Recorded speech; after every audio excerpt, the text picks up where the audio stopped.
साल की नंदिनी एक कॉलेज स्टूडेंट थी। वह अपनी सहेली रिया के साथ अपनी अल्ट्रासाउंड की रिपोर्ट लेकर डॉक्टर अनन्या के पास गई। डॉक्टर ने रिपोर्ट देखते ही नंदिनी से साफ साफ कहा, आपको शारीरिक संबंध बनाना होगा क्योंकि यही सबसे आसान तरीका है आपकी बीमारी को ठीक करने का। नंदिनी यह सुनकर चौंक गई। उसने कांपती आवाज में पूछा, रिपोर्ट में क्या लिखा है डॉक्टर? इस पर डॉक्टर अनन्या ने जवाब दिया, आपके गर्भाशय में सिस्ट है, इस वजह से आपको पेट दर्द और कमजोरी हो रही है। नंदिनी ने घबराते हुए फिर पूछा, अब मैं क्या करूं डॉक्टर? तो डॉक्टर ने फिर से वही बात दोहराई, जैसा मैंने कहा, शारीरिक संबंध बनाना होगा। इससे सिस्ट ठीक हो सकता है और हम दवाइयां भी देंगे जिसे रोज लेनी होंगी, लेकिन अगर ये काम आपने नहीं किया तो ऑपरेशन करना पड़ेगा और ऑपरेशन में बहुत रिस्क है। अगर कुछ गलत हुआ तो आप शायद कभी माँ ना बन पाए या आपकी जान को भी खतरा हो सकता है। इसलिए सबसे आसान रास्ता यही है जो अभी मैंने आपसे कहा। वैसे सुना है आपकी शादी तय हो चुकी है। अगर ऐसा है तो यह आपके लिए अच्छी बात है। आप अपने मंगेतर को जल्दी से बुलाकर शादी कर लीजिए, फिर मेरे बताए हुए तरीके को फॉलो करिए, आप जल्द ही ठीक हो जाएंगी। तब नंदिनी और रिया डॉक्टर की यह सारी बातें सुनकर स्तब्ध थी। वह डॉक्टर से कुछ दावा लेकर घर लौट आई। घर आने के बाद नंदिनी ने अपनी माँ सरिता को डॉक्टर की कई सारी बात बता दी, क्योंकि नंदिनी अपनी माँ के बहुत करीब थी बचपन से ही। इसलिए उसे अपनी माँ को यह सब बताते हुए उसे ना लज्जा हुई ना संकोच, क्योंकि उसके लिए माँ तो सबसे अच्छी दोस्त होती है। और वैसे भी नंदिनी की शादी तय थी। उसके पिता के दोस्त के बेटे अर्जुन के साथ सगाई भी हो चुकी थी। वैसे अर्जुन विदेश में रहता था और ग्रीन कार्ड की वजह से जल्दी भारत नहीं आ सकता था। इसलिए नंदिनी की माँ सरिता ने अर्जुन को फ़ोन किया और सारी बात खुलकर बता दी। उसने कहा, बेटा जल्दी भारत आ जाओ और शादी कर लो। लेकिन अर्जुन ने जवाब दिया, आंटी अभी मैं नहीं आ सकता क्योंकि मेरे ऑफिस में प्रमोशन की बात चल रही है, इस वक्त आना मुमकिन नहीं। इस पर सरिता ने गहरी सांस लेते हुए पूछा, तो हम क्या करें बेटा? नंदिनी की तबीयत दिन ब दिन बिगड़ रही है। इस पर अर्जुन ने थोड़ा रूखेपन से कहा, आप डॉक्टर से बात करें। मैं क्या बता सकता हूँ? इसके बाद सरिता ने फिर डॉक्टर अनन्या से मुलाकात की तो डॉक्टर ने फिर वही बात दोहराई, जिसे सुनकर नंदिनी की माँ सरिता असमंजस में थी। उसे समझ नहीं आ रहा था कि क्या करें। उसी रात नंदिनी के फ़ोन की घंटी बजी। तब उसका दोस्त रोहन उसे फ़ोन कर रहा था। कॉल देखकर नंदिनी बार बार कॉल काट रही थी। आखिरकार रोहन ने वॉइस मैसेज किया। तब ना चाहते हुए भी नंदिनी ने भी उसका जवाब दिया। तब उसकी आवाज़ सुनते ही रोहन समझ गया कि नंदिनी उदास है। तो रोहन ने पूछा, नंदिनी क्या हुआ? तब नंदिनी चुप रही। फिर रोहन के बार बार पूछने पर उसने वॉइस मैसेज में बोल के भेजा जो डॉक्टर ने कहा और अर्जुन ने जो जवाब दिया। तब यह मैसेज बजते समय नंदिनी की आंखों से आंसू बह रहे थे, जो उसकी आवाज़ से रोहन को भी समझ आ गई। फिर रोहन ने बहुत कोशिश किया लेकिन नंदिनी का रोना नहीं थमा। उस रात देर रात तक बात करने के बाद दोनों सो गए। वैसे अब खूबता दें, रोहन नंदिनी का दोस्त था और उसका शुभचिंतक और उसका प्यार भी। 9 महीने पहले फेसबुक पर उनकी दोस्ती हुई थी। दोस्ती धीरे धीरे प्यार में बदल गई। लेकिन फिर भी नंदिनी अपने पिता की पसंद को मानते हुए अर्जुन से शादी करने जा रही थी, क्योंकि उसके पिता ने साफ कह दिया था कि उसे अर्जुन से ही शादी करनी होगी। हालांकि नंदिनी का दिल टूट रहा था, क्योंकि एक तरफ उसकी सेहत और दूसरी तरफ उसका प्यार और तीसरी तरफ परिवार की इच्छा। वो क्या करे, यह फैसला अब उसके सामने था। फिर अगली सुबह रोहन ने वापस नंदिनी को कॉल किया। तब नंदिनी ने कॉल उठाया और हल्की सी खांसी के साथ पूछा, कैसा है तू? रोहन ने मुस्कुराते हुए जवाब दिया, बस ठीक हूँ, तू कैसी है? तब नंदिनी ने गहरी सांस लेते हुए कहा, बस जी रही हूँ। यह सुनते ही रोहन ने तुरंत चिल्लाकर माँ कहा, जैसे उसे कुछ हो गया हो। और यह सुनकर नंदिनी घबरा गई और वीडियो कॉल लगा दी। तब रोहन ने उसे देखकर हंसते हुए उसकी तारीफ करते हुए कहा, नंदिनी नीली साड़ी में तू कमाल की लग रही है, बिल्कुल किसी परी जैसी। तभी नंदिनी ने कहा, तुझे क्या हुआ था? तुमने माँ कहकर क्यों चलाया? इस पर रोहन ने जवाब दिया, बस देखना चाहता था कि तुम मुझे अभी भी चाहती हो या नहीं।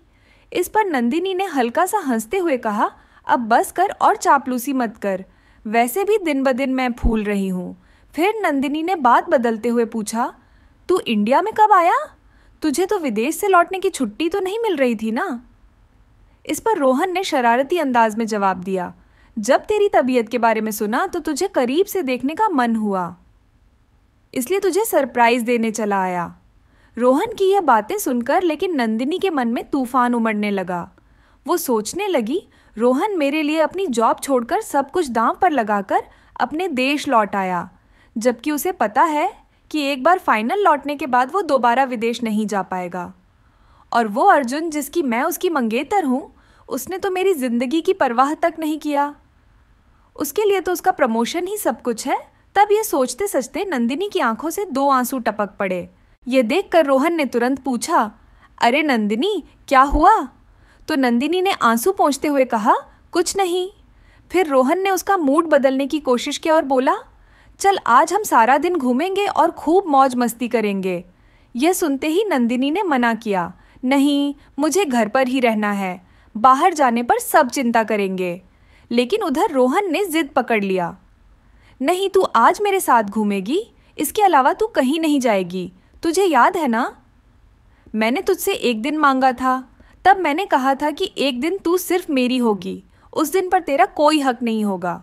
और आज वो दिन मैं तुझसे ले रहा हूँ, मना मत करना। तब रोहन की इस मिन्नत के आगे नंदिनी मान गई।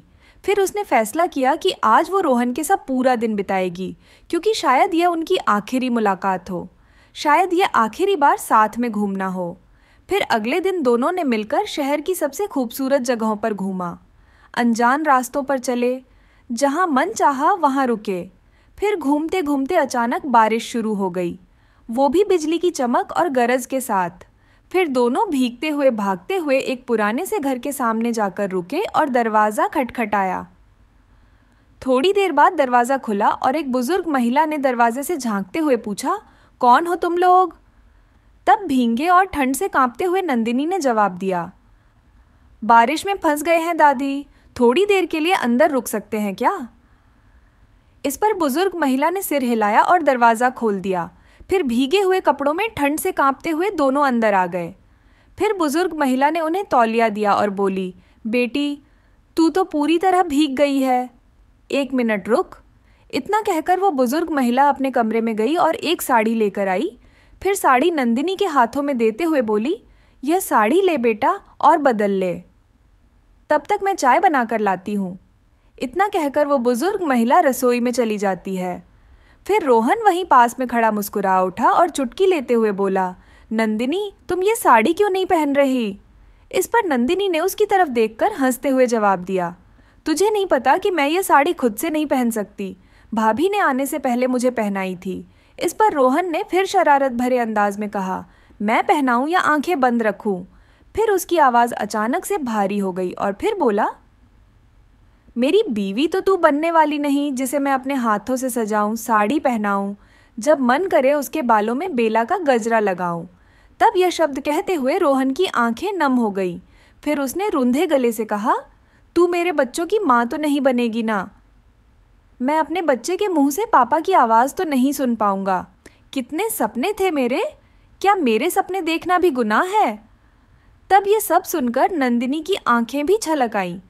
फिर उसने कांपती आवाज़ में कहा, ले, ये साड़ी लें और पहना दे। वैसे रोहन ने YouTube पर साड़ी पहनाने का तरीका सीखा था। दरअसल एक बार नंदिनी ने मजाक में ही कहा था कि शादी के बाद तुम्हें रोज़ मुझे साड़ी पहनानी होगी। इस पर रोहन ने हंसकर हामी भर दी थी। आज वही रोहन नंदिनी को साड़ी पहना रहा था, तभी जोर से बिजली कड़की और नंदिनी डर के मारे आधी साड़ी पहने हुए ही रोहन से लिपट गई। तब रोहन उसे थामना चाहता था पर संकोच कर रहा था। फिर मन और प्यार की जंग में आखिरकार प्यार जीत गया और रोहन ने भी नंदिनी को बाहों में भर लिया। फिर उसने कांपते होठों से नंदिनी के माथे पर प्यार का एक चुंबन दिया। तभी कमरे की बत्ती अचानक बुझ गई और फिर दोनों एक दूसरे में खो गए और अपने प्यार में पिघलकर पूर्ण हुए। फिर कुछ देर बाद वह बुजुर्ग महिला ने दरवाज़ा खटखटाया। फ्रेश होकर बाहर आओ, मैं चाय और खाना दोनों तैयार कर चुकी हूँ। इसके बाद दोनों ने फ्रेश और तरोताज़ा होकर उनके कमरे में आए। तब तक बुजुर्ग पुरुष भी आ चुके थे। फिर बुजुर्ग महिला ने दोनों का परिचय कराया। फिर चारों ने मिलकर पहले चाय पी, फिर थोड़ी देर बातें करने के बाद खाना खाया और ढेर सारी बातें की। तब खाने के बाद नंदिनी ने कहा, दादी माँ, अब हमें चलना चाहिए। बारिश भी थम गई है और घर वाले भी इंतज़ार कर रहे होंगे। यह सुनते ही बुजुर्ग महिला का चेहरा उदास हो गया, क्योंकि इतनी देर में उन्हें इन युवाओं का साथ अच्छा लगने लगा था, लेकिन अब घर फिर खाली हो जाएगा। तब रोहन ने उनकी उदासी भांप कर कहा, अरे दादी माँ, उदास मत हो, हम फिर से आएंगे और आपके साथ गप्पे मारने। यह सुनकर बुजुर्ग महिला के चेहरे पर फिर से मुस्कान लौट आई। तब नंदिनी चुपचाप रोहन को देख रही थी। फिर दोनों ने उनसे विदा ली और सड़क पर निकल पड़े। अब दोनों खामोश थे, कोई को नहीं बोल रहा था। चलते चलते अब नंदिनी अपने घर के पास पहुंच चुकी थी। तभी रोहन ने धीमी आवाज में कहा, रुक नहीं सकती इस पागल की जिंदगी में। इस पर नंदिनी ने अपनी आंखों में आंसू लिए कहा, आज हमारी आखिरी बात, आखिरी मुलाकात, अच्छा से रहना। इतना कहकर वह दौड़ते हुए घर के अंदर चली गई। इसके 3 दिन बाद नंदिनी ने गौर किया कि उसके पेट का दर्द अब गायब था, तो वह खुश हुई और डॉक्टर अनन्या के पास गई। तो डॉक्टर ने फिर से अल्ट्रासाउंड करवाया और रिपोर्ट देखी। रिपोर्ट देखने के बाद डॉक्टर अनन्या हैरान थी, क्योंकि नंदिनी का गर्भाशय अब पूरी तरह ठीक हो चुका था। तब डॉक्टर ने कोई चमत्कार मानते हुए कहा, तुम बच गई नंदिनी, तुम्हारी समस्या खत्म हो गई। तभी नंदिनी के मन में उस बारिश की रात और रोहन के साथ मिलन की यादें उसके ज़हन में दौड़ गई। फिर डॉक्टर ने कुछ दवाइयाँ दी और कहा, अब तुम बिल्कुल ठीक हो, 1 महीने तक यह दवाइयाँ लेना, फिर मुझसे मिलना। इसके बाद नंदिनी घर लौटी और अपनी माँ सरिता को सब कुछ बताया कि माँ, सब ठीक हो गया, अब चिंता मत कर। ये सुनकर उसकी माँ सरिता खुशी से फूली न समाई। फिर उन्होंने अर्जुन को भी फ़ोन करके सारी बात बताई। हालांकि इधर नंदिनी को अब सब समझ आ गया था कि वह गर्भवती है और रोहन के बच्चे की माँ बनने वाली हैं, क्योंकि डॉक्टर ने उसे सब बता दिया था कि यह तभी पॉसिबल था जब किसी मर्द का बीज उसमें हो। इसीलिए अब नंदिनी का दिमाग शून्य हो गया और उसे कुछ समझ नहीं आ रहा था कि क्या करें। फिर घबराहट में उसने रोहन को फ़ोन लगाना शुरू किया, लेकिन तब रोहन का फ़ोन बंद था, कॉल नहीं जा रहा था। तब बार बार कोशिश करने पर भी कोई जवाब नहीं मिला, और मिलता भी कैसे। नंदिनी के उस आखिरी बात को कहते ही रोहन दर्द बर्दाश्त नहीं कर पाया और गुस्से में अपना फ़ोन तोड़ दिया था। लेकिन इधर अब अर्जुन का परिवार शादी के लिए तैयार हो चुका था और अर्जुन भी अब विदेश से छुट्टी लेकर आ गया था। जब यह बात नंदिनी को पता चली तो उसने अपने माता पिता के लिए एक छोटा सा पत्र लिखा और घर के पीछे के दरवाजे से चुपके से निकल गई। पत्र में लिखा था, माँ पापा, मुझे माफ़ कर देना, मेरे लिए यह शादी करना मुमकिन नहीं, इसलिए मैं जा रही हूँ। ये मत सोचना कि मैं किसी के साथ भाग रही हूँ, मैं अकेले ही अनजान रास्ते पर निकल पड़ी हूँ। बस आप लोग खुश रहना। आपकी बेटी नंदिनी। नंदिनी के जाने के बाद 5 साल बीत गए और फिर हर कोई अपनी ज़िंदगी में व्यस्त हो गया। अर्जुन ने भी दूसरी लड़की से शादी कर ली और अपनी पत्नी के साथ विदेश चला गया, और नंदिनी के माँ बाप ने भी अपने दूसरे बच्चों के साथ अपनी ज़िंदगी को संभाल लिया। उधर रोहन ये सोचकर तसल्ली करता रहा कि नंदिनी ने शादी कर ली होगी और अपने पति के साथ खुश होगी। लेकिन नंदिनी का सच वो कहाँ थी? क्या वो ठीक थी? उसका पेट में पल रहा बच्चा कैसा था? क्या वह बच्चा इस दुनिया में आया, या नंदिनी ने दुनिया की कड़वी बातों से बचने के लिए उस बच्चे के साथ इस दुनिया को अलविदा कह दिया? किसी को कुछ नहीं पता था। तभी रोहन की माँ की तबीयत अचानक बहुत खराब हो गई। फिर गांव के डॉक्टर ने उसे सलाह दिया कि उसे शहर के किसी अच्छे डॉक्टर को दिखाया जाए। इसलिए रोहन अपनी माँ को लेकर एक बड़े अस्पताल में शहर आया। अपॉइंटमेंट लेकर वह अपनी माँ के साथ इंतज़ार में बैठा था। जैसे ही डॉक्टर बुलाएंगे वो माँ को लेकर अंदर जाएगा। तभी रोहन की नज़र एक छोटी सी बच्ची पर पड़ी। वो बच्ची गुड़िया जैसी खूबसूरत थी, करीब 4 साल की होगी। वो एक कुर्सी पर बैठी थी। तब उसकी गुड़िया नीचे गिर गई थी और वह उसे उठाने की कोशिश कर रही थी। यह देखकर रोहन दौड़ कर गया और गुड़िया उठाकर उस बच्ची को दे दिया। बदले में उस बच्ची ने मुस्कुराते हुए एक प्यारी सी हंसी दी, जिसे देखकर रोहन का दिल अचानक धड़क उठा, क्योंकि उस बच्ची की आंखों में कुछ ऐसा था जो उसे नंदिनी की याद दिला रहा था। लेकिन वो कुछ कह पाता उससे पहले ही डॉक्टर ने उसकी माँ का नाम पुकारा। तो रोहन अपनी माँ को लेकर डॉक्टर के केबिन में अंदर चला गया, लेकिन उसका मन उसी बच्ची के पास अटक सा गया था। तब वही बगल में कमरे में नंदिनी अपनी सहेली रिया से फ़ोन पर बातें कर रही थी। तब नंदिनी रिया से पूछ रही थी कि तुम ठीक तो हो ना, पति परिवार और बेटी की माँ बनकर। इस पर रिया ने मुस्कुराते हुए जवाब दिया, हाँ नंदिनी, मैं बहुत अच्छे से हूँ। और तुम कितनी स्मार्ट हो गई हो, शादी करके पति और बेबी के साथ खुशहाल जिंदगी जी रहे हो और इतने सालों ने आज उन्हें याद कर रही हो। लेकिन तब ये सारी बातें इन दोनों के दरमियान चल ही रही थी कि तभी बाहर से उस गुड़िया सी बच्ची की आवाज़ ने दोनों की बातों को तोड़ दिया, क्योंकि उस बच्ची ने जोर से चिल्लाया, मम्मी मम्मी। तब नंदिनी ने अपनी बच्ची की आवाज़ सुनते ही दौड़ कर बाहर आई। इतने में रोहन भी अपनी माँ को डॉक्टर के केबिन में ही छोड़कर दौड़ा आया। तभी उस बच्ची ने कहा, मम्मी मम्मी मेरी आइसक्रीम दो। इस पर नंदिनी ने प्यार से कहा, लो मेरी जान, ये रही तुम्हारी आइसक्रीम। तभी पीछे खड़ा रोहन हैरान होकर बोला, तुम बोल सकती हो? रोहन की आवाज़ सुनते ही नंदिनी ने जल्दी से पीछे मुड़ते हुए कहा, क्यों क्यों नहीं बोल सकती मेरी बेटी? हालांकि तब उसकी होठों पर एक अलग ही मुस्कान थी जिसे रोहन बखूबी देख रहा था। फिर रोहन ने थोड़ा झेपते हुए कहा, नहीं, मेरा मतलब था, मैंने अभी थोड़ी देर पहले इस बच्ची से बात किया था। तब इसने अपने मुंह से कुछ नहीं कहा, सिर्फ इशारों में ही जवाब दिया। तो मैंने सोचा, तभी नंदिनी ने अपनी बेटी से पूछा, मुन्नी तुमने मुंह से कुछ क्यों नहीं बोला? तो उस बच्ची ने मासूमियत से जवाब दिया, मम्मी तुमने ही तो कहा था कि किसी अनजान इंसान से बात नहीं करनी, ना ही किसी अनजान से कुछ लेना, इसलिए मैंने इशारों में बात की। इस पर नंदिनी ने प्यार से उसका माथा चूमते हुए कहा, मेरी पगली बेटी। तभी उस बच्ची ने उत्साह से कहा, मम्मी जानती हो, ये अंकल बहुत अच्छे हैं, मेरी गुड़िया गिर गई थी तो इन्होंने उठाकर मुझे दिया। तभी एक नर्स ने रोहन को पुकारा, आपकी माँ आपको बुला रही हैं, उनका नंबर आ गया है, चलिए। इस पर रोहन ने जल्दी से कहा, हाँ आता हूँ। फिर नंदिनी की ओर देखकर रोहन बोला, तुम खुश रहो और हमेशा सुखी रहो। फिर उसने बच्ची के गाल पर एक प्यार भरी चुम्मी दिया और अपनी माँ के पास चला गया। नंदिनी भी अपनी बेटी को लेकर उसी डॉक्टर के चैम्बर के बाहर चली गई, क्योंकि उसकी बेटी को सुबह से पेट में दर्द था, इसलिए वो उसे दिखाने आई थी। जब दोनों का डॉक्टर से मिलना खत्म हुआ, तब घर लौटते वक्त नंदिनी की बेटी ने कहा, मम्मी देखो वो अंकल, मैं उस अंकल को एक चुम्मी देकर आती हूँ। तब उसने शरारत भरी मुस्कान के साथ कहा, मम्मी तुम कहती हो ना, अगर कोई चुम्मी दे तो चुम्मी देनी चाहिए। तो अंकल ने मुझे चुम्मी दी, लेकिन मैंने नहीं दी, इसलिए मैं जाकर एक चुम्मी दे आती हूँ।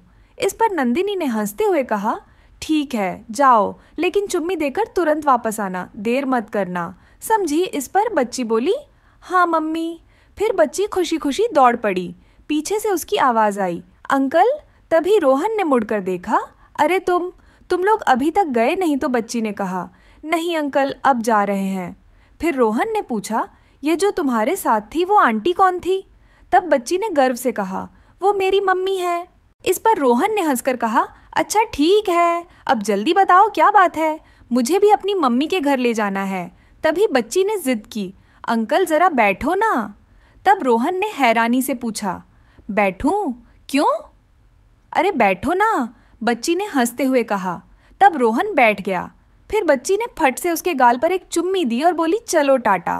तभी रोहन ने उसे रोकते हुए कहा, रुको रुको, तुमने अपना नाम तो बताया ही नहीं। तभी बच्ची ने एक सांस में जवाब दिया, मेरा नाम है मुन्नी मुन्नी शर्मा।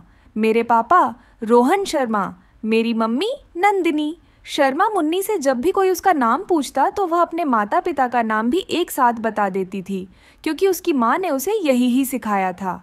लेकिन उस बच्ची से उसके नाम के साथ उसके मम्मी पापा नाम सुनते ही रोहन के सीने में तूफान उठ गया। तभी रोहन की माँ भी हैरान हो गई, ये क्या, ये बच्ची तो मेरे बेटे का नाम ले रही है। तभी रोहन की माँ ने पूछा, बेटी तुमने अपने पापा का नाम क्या कहा? तो मुन्नी ने फिर से कहा, रोहन शर्मा। तभी रोहन ने कांपती आवाज़ में पूछा, तुम्हारे पापा कहाँ हैं? क्या वो तुम्हारे साथ नहीं रहते? इस पर मुन्नी ने मासूमियत से जवाब दिया, मेरे पापा मेरे लिए तारे लेने गए हैं, वो जो आसमान में चमकते हैं ना, वह तारे लाने गए हैं। जब मैं और थोड़ी बड़ी हो जाऊंगी तब पापा सारे तारे लेकर हमारे पास आ जाएंगे। यह सुनकर रोहन का दिल जैसे थम सा गया। फिर उसने मुन्नी को गौर से देखा। उसकी आंखें, उसकी मुस्कान, सब कुछ नंदिनी की तरह ही था। लेकिन वो कुछ कह पाता।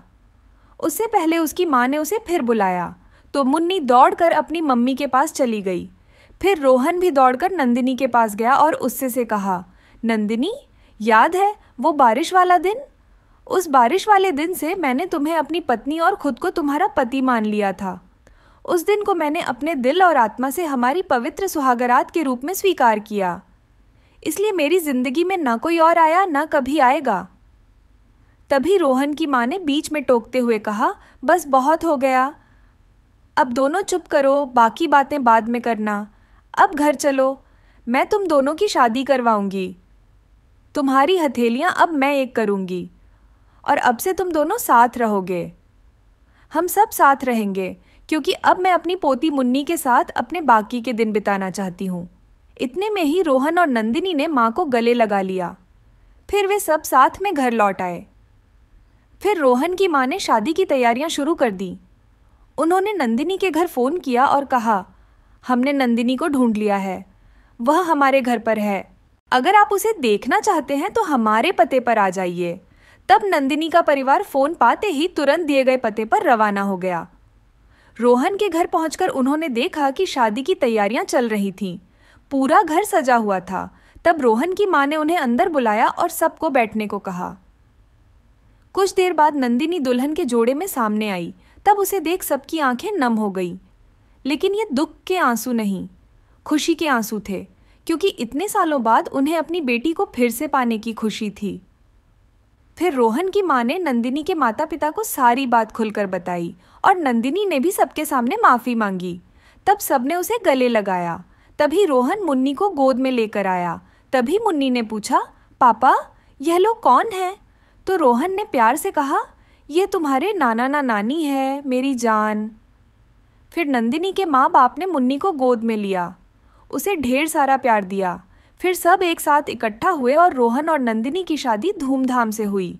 रात में मुन्नी ने अपने मम्मी पापा से कहा, आज मैं दादी और नाना नानी के पास सोऊंगी, तुम लोग सो जाओ। फिर नंदिनी और रोहन के लिए सुहागरात का कमरा फूलों से सजाया गया। अब नंदिनी फूलों की सेज पर बैठी थी। तभी रोहन भी उसमें पास आकर बैठा। तभी नंदिनी फूट फूट कर रोने लगी। नंदिनी को राइट देख रोहन घबरा गया और बोला, क्या हुआ, तुम रो क्यों रही हो? मैंने कुछ गलत किया, बताओ ना। तब नंदिनी ने आंसू पोंछते हुए कहा, अरे बुद्धू, मैं खुशी में रो रही हूँ। तब रोहन ने राहत की सांस लेते हुए कहा, उफ, मैं तो डर ही गया था। तभी नंदिनी ने शरारत भरे अंदाज में पूछा, बताओ, हनीमून के लिए कहाँ चलेंगे? ले तो चलोगे ना इस पर? रोहन ने हंसकर कहा, हाँ बिल्कुल ले चलूँगा, कहाँ चलेंगे बताओ? तब नंदिनी ने उस बूढ़ी दादी माँ के घर। इस पर रोहन ने हंसते हुए कहा, हाँ ज़रूर जाएंगे और कल ही जाएंगे और हमारी रिया को भी साथ ले जाएंगे। तभी नंदिनी ने कहा, तो फिर हमें जल्दी सोना होगा, इसलिए चलो अब सोते हैं। तभी रोहन ने उसे रोका, सुनो। तब नंदिनी ने रोहन के सीने पर सिर रखते हुए कहा, बोलो। तो रोहन ने धीमी आवाज़ में नंदिनी के कान में कहा, अकी बार मुझे एक बेटा चाहिए। इस पर नंदिनी ने चौंक कर उसकी ओर देखा, फिर शरारती मुस्कान के साथ कहा, अच्छा जी, पहले बेटी को तो संभाल लो, फिर बेटे की बात करना। इस पर दोनों हंस पड़े।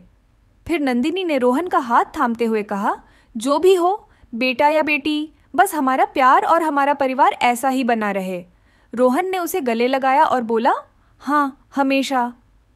फिर अगली सुबह रोहन और नंदिनी ने मुन्नी को साथ लिया और उस बूढ़ी दादी माँ के घर जाने की तैयारी शुरू कर दी। तब मुन्नी उत्साह से उछल पड़ी और बोली, मम्मी पापा, वो बूढ़ी दादी माँ हमें फिर से खाना खिलाएंगी ना? इस पर नंदिनी ने हंसकर कहा, हाँ मेरी जान, और शायद इस बार वो तुम्हें अपनी कोई पुरानी कहानी भी सुनाई। फिर रोहन ने गाड़ी निकाला और तीनों उस छोटे से गांव की ओर चल पड़े, जहां बारिश की उस रात उनकी जिंदगी बदल गई थी। रास्ते में मुन्नी अपनी छोटी छोटी बातों से दोनों को हंसाती रही। रोहन और नंदिनी एक दूसरे को देखकर मुस्कुराते, जैसे उनकी हर खामोशी में एक दूसरे के लिए अनकहा प्यार बोल रहा हो। जब वे बूढ़ी दादी माँ और बूढ़े दादाजी के घर पहुँचे तो उनका स्वागत उसी गर्मजोशी से हुआ। बूढ़ी दादी माँ ने मुन्नी को गले लगाया और बोली, अरे मेरी गुड़िया तो बड़ी हो गई। फिर बूढ़े दादाजी ने रोहन को देखकर कहा, बेटा, इस बार खाली हाथ मत जाना, हमारे बगीचे से फल तोड़कर ले जाना। इसके बाद सबने मिलकर खाना खाया, पुरानी बातें याद की। फिर बूढ़ी माँ ने मुन्नी को अपनी जवानी की एक कहानी सुनाई, जिसे सुनकर मुन्नी की आंखें चमक उठी। तभी नंदिनी ने बूढ़ी माँ से कहा, दादी माँ, आपका वो खाना और वो बारिश की रात हमारी जिंदगी का सबसे खूबसूरत पल बना दिया है। इस पर बूढ़ी दादी माँ ने मुस्कुराते हुए कहा, बेटी, प्यार और भरोसा हो तो हर तूफान एक खूबसूरत याद बन जाता है। इसके बाद कुछ महीने और बीते। अब नंदिनी और रोहन अपनी जिंदगी में खुश थे। मुन्नी भी अब स्कूल जाने लगी थी और अपनी मासूम बातों से सबका दिल जीत लेती थी। एक दिन नंदिनी ने रोहन को एक छोटा सा लिफाफा थमाया। तब रोहन ने हैरानी से पूछा, यह क्या है? इस पर नंदिनी ने शर्माते हुए कहा, खोल कर देखो। जब रोहन ने खोलकर देखा तो लिफाफे में एक अल्ट्रासाउंड रिपोर्ट थी, जिसे देखकर रोहन की आंखें चमक उठीं। उसने नंदिनी को गले लगाते हुए पूछा, सच में? फिर से तो नंदिनी ने हंसकर कहा, हाँ, और इस बार तुम्हारी बात मान ली। डॉक्टर ने कहा शायद ये बेटा ही हो। अब रोहन की खुशी का ठिकाना न रहा। उसने मुन्नी को गोद में उठाया और बोला, मुन्नी, तुम्हारा छोटा भाई आने वाला है। मुन्नी ने ताली बजाते हुए कहा, वाह, मैं उसे अपनी गुड़िया से खेलने दूंगी। फिर समय बीतता गया और नंदिनी ने एक स्वस्थ और तंदुरुस्त बेटे को जन्म दिया, जिसका नाम उन्होंने आरव रखा। रोहन और नंदिनी का परिवार अब और पूरा हो गया था। मुन्नी अपने छोटे भाई की हर शरारत में उसका साथ देती और दोनों की किलकारियों से घर गूंज उठता। एक दिन रोहन और नंदिनी अपनी शादी की सालगिरह पर फिर से उस बूढ़ी दादी माँ के घर गए। इस बार उनके साथ आरव भी था। बूढ़ी दादी माँ और बूढ़े दादाजी ने आरव को देखकर कहा, यह तो बिल्कुल तुम दोनों की तरह है। नंदिनी की आंखें और रोहन की मुस्कान। तभी मुन्नी ने अपनी नन्ही आवाज़ में कहा, और मेरा भाई। इस पर सब हंस पड़े। उस रात जब बच्चे सो गए तो रोहन और नंदिनी घर की छत पर बैठे थे। तब आसमान में तारे टिमटिमा रहे थे। तो नंदिनी ने रोहन का हाथ थामकर कहा, याद है, मुन्नी ने कहा था कि तुम तारे लेने गए थे। आज लगता है तुम सचमुच सारे तारे हमारे लिए ले आए। इस पर रोहन ने नंदिनी को गले लगाते हुए कहा, नहीं, तुमने मेरे लिए पूरा आसमान ही उतार लिया है। फिर दोनों एक दूसरे की बाहों में खो गए और तभी बारिश की बूंदें फिर से टपकने लगी, जैसे उनकी प्रेम कहानी को एक बार फिर से आशीर्वाद दे रही हो। तो दोस्तों, यह थी रोहन और नंदिनी की अनकही प्रेम कहानी। एक ऐसी कहानी जो बारिश की बूंदों से शुरू हुई और तारों भरे आसमान तक पहुंची। प्यार, विश्वास और परिवार की ताकत ने उनके हर मुश्किल फैसले को आसान बना दिया। उम्मीद है यह कहानी आपके दिल को छू गई होगी। अगर पसंद आई तो इस वीडियो लाइक और चैनल को सब्सक्राइब करना मत भूलना। फिर किसी नई कहानी में मुलाकात होगी। बाय।